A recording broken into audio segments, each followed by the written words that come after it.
Tem muita gente cansada no dia do trabalhador antes de receber a bênção do Evangelho. A gente espera primeiro, né? A liturgia nos ensina isso. Então é bom que a gente grave aquilo que a liturgia nos ensina, porque a igreja, ela celebra aquilo que acredita, e ela acredita naquilo que celebra. A celebração para nós, ela é muito importante, porque ela é a expressão da nossa fé. O que nós acreditamos é o que nós celebramos, e o que nós celebramos, nós somos chamados a vivenciar, nós somos chamados a colocar em prática. A oração de coleta da missa, a primeira oração que nós fizemos no início desta celebração, ela falava da alegria do tempo pascal que nós estamos vivendo. De fato é uma grande alegria a Páscoa.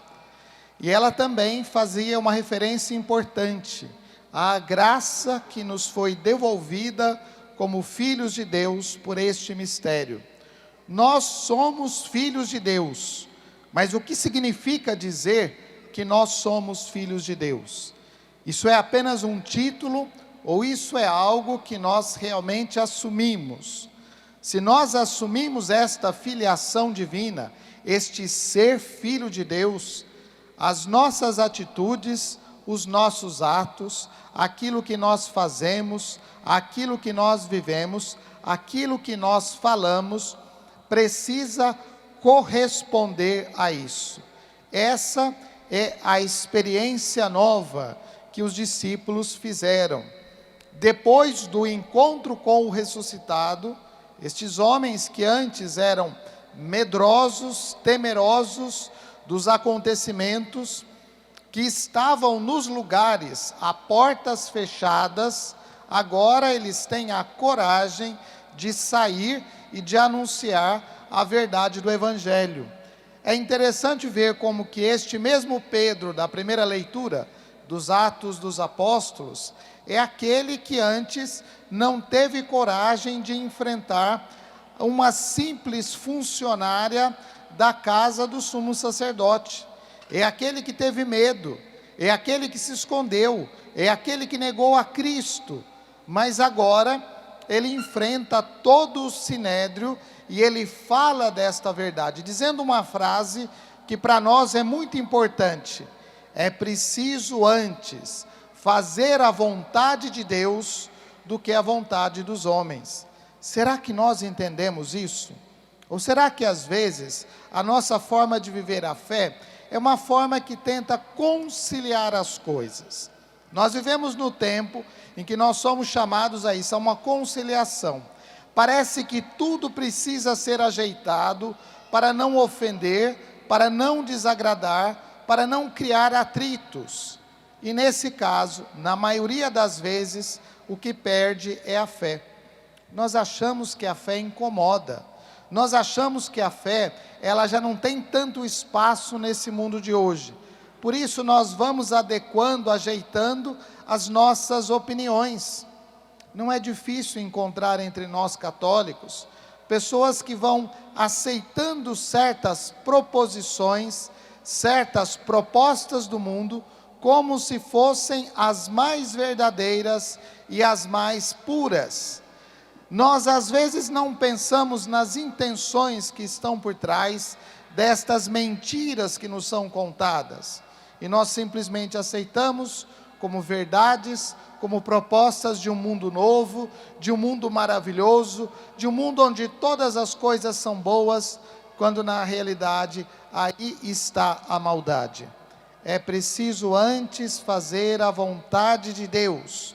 É preciso ter discernimento na nossa vida para saber aonde está a vontade de Deus, o que de fato é vontade de Deus, e decidir, ter uma decisão firme em fazer esta vontade de Deus, porque nós somos filhos de Deus. Nós não somos criaturas quaisquer, nós não somos uma realidade sem valor e sem importância.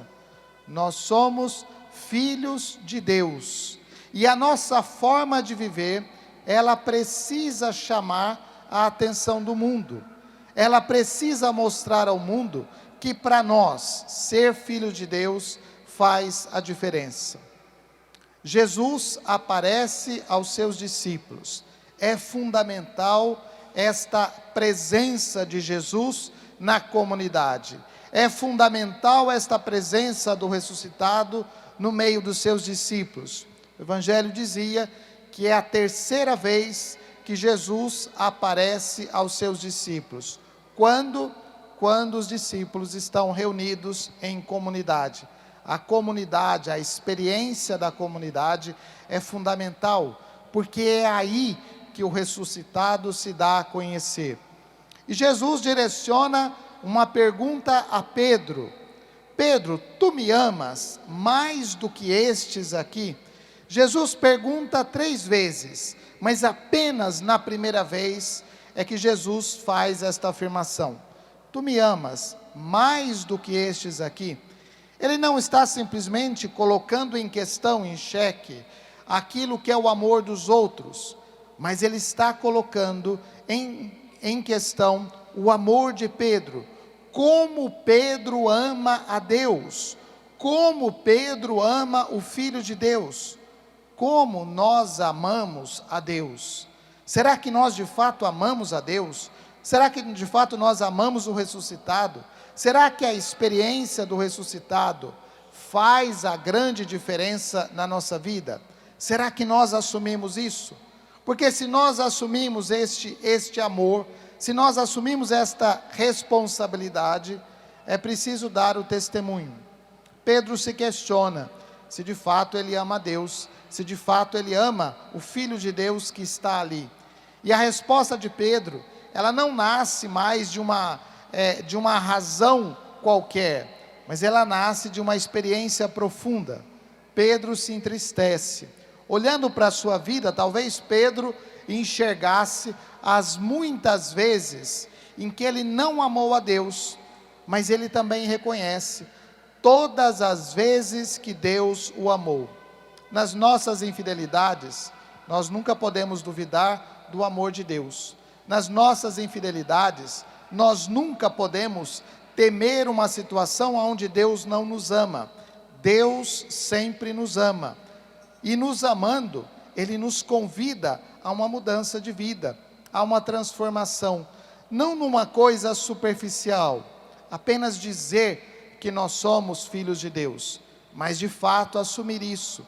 A filiação de Deus, sermos filhos de Deus, precisa fazer a diferença na nossa vida, na nossa realidade, porque é assim que, como discípulos de Cristo, nós testemunhamos a fé que temos, celebramos aquilo que acreditamos e acreditamos naquilo que celebramos. Louvado seja nosso Senhor Jesus Cristo.